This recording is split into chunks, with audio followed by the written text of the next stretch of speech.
let's continue sa inyo, no, mga Scorpio. So, kamusta kayo dyan, mga Scorpio natin? So, let's see. Sino yung taong nag-iisip sa inyo at ano yung iniisip ng tao na ito, no, mga Scorpio natin? Let's see. Kuha tayo ng one card for you, Scorpio. Tingnan natin. Sino ba tong taong nag-iisip sa inyo?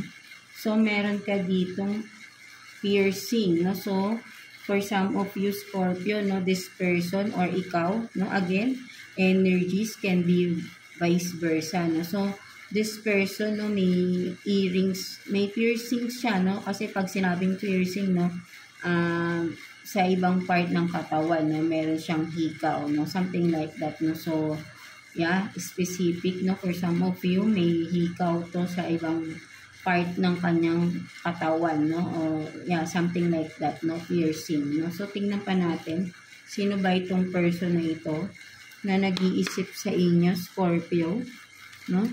Kuha tayo ng 2 cards here for you, Scorpio. Let's see. Sino itong nag-iisip sa inyo, Scorpio?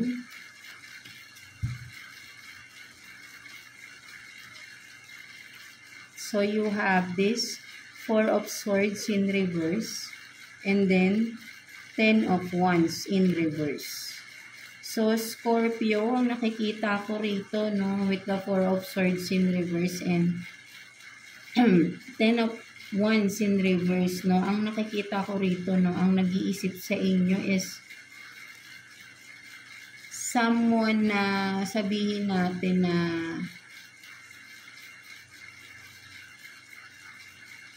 ano siya, no? Parang emotional itong tao na ito. Someone na parang sabihin natin na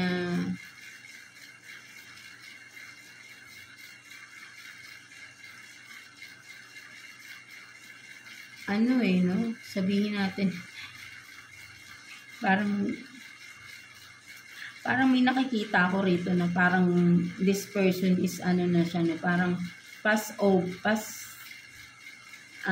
nag-pass over na to, no? Sabihin natin parang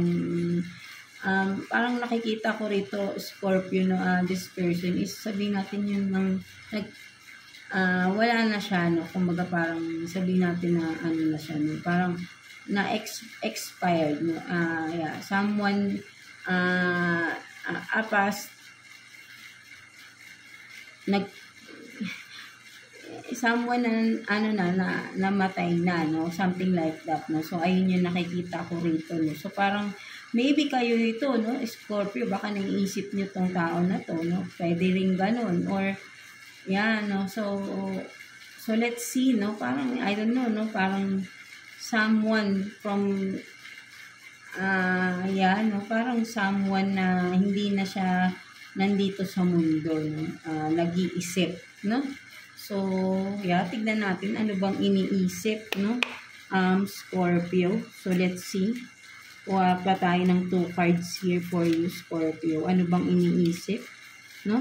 So, parang mas siguro kayo itong nag-iisip, no, sa etong person na ito na parang, yeah, kasi parang mas nakikita ko rito is ano na siya, no, wala na siya dito, no, kung sino man ito, right?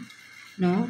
With the 4 of Swords in reverse, no? Kasi kung makikita mo, ano siya, parang may sakit, no? Siguro ay recently lang, no? So, kung recently lang ito, is sabihin natin na ano, no? Baka, yeah, tumatayo yung balahibo. So, tignan natin, no? Yeah. So, bigla tayong nakakuha ng ganyan, no? So, kung sino lang makaka-resonate, no, mga Scorpio. So, you have this 10 of Pentacles and then 7 of Swords. So, yeah, nakikita ko rito, no, kaya kanya iniisip, no, kasi, may family, sabihin natin, baka ano mo to, no, person mo, or someone from your family, no?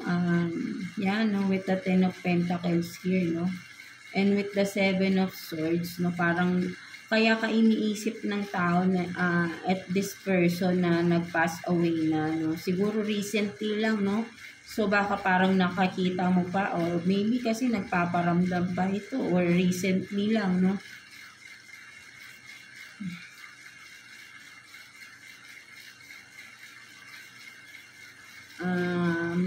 Ang nakikita ko kasi dito Scorpio, no, kaya niya naiisip kayo is because parang naiisip niya yung mga kasalanan na nagawa niya, no? So maybe may pagsisisi sa tao na ito, no, kasi nga no, marami siyang sikretong tinago, no, for some of you, no. And now parang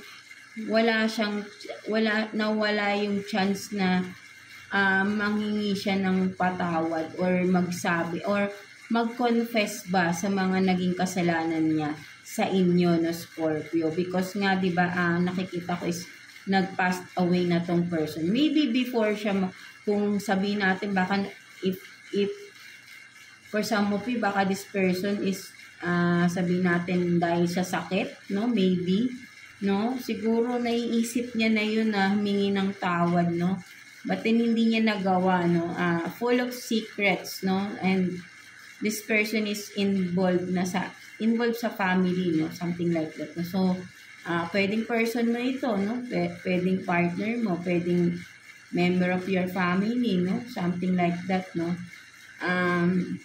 No, kasi parang may mga itinago siya, no, and nawala yung chance na sana nakahingi man lang siya ng patawad, no. So if naka-resonate ka dito, Scorpio, no, so maybe ay pinaparating ng person na ito na this person na who passed away, no, ay humihingi siya ng patawad, no, sa mga nagawa niya na kasalanan sa inyo, no, sa mga sikreto or pwedeng sabihin natin pagsisinungaling ng tao na ito, no, something like that, no. So parang ayun yung nakikita ko rito, no, pinagsisisihan niya yun at kumbaga parang sana ay nasabi niya, no, before siya nawala dito sa mundo, no. But then kung napapanood mo to right now at naka-resonate ka, no, so pinaparating ng this soul, no, spirit, no, na humihingi siya ng tawad sa lahat ng nagawa niyang kasalanan. So maybe this person is this soul is asking for your forgiveness, no, at siguro kausapin mo na lang din at patawarin mo na kung hindi mo pa siya napapatawad, no, mga Scorpio. So para siguro maging at peace na din siya, no, kung nasan man siya right now, no. So and vice versa, no. So maybe talaga kasi pag may hindi tayo pinapatawad, di ba, mabigat rin sa kalooban natin, no. Nagiging burden yan sa buhay natin. So release and forgive this person na I think is sincere naman, no, sa paghingi ng apology sa inyo, no, mga Scorpio natin, no. So medyo heavy yung nakuha natin, no, na energy sa inyo, Scorpio, no, na sumasakit yung kamay ko.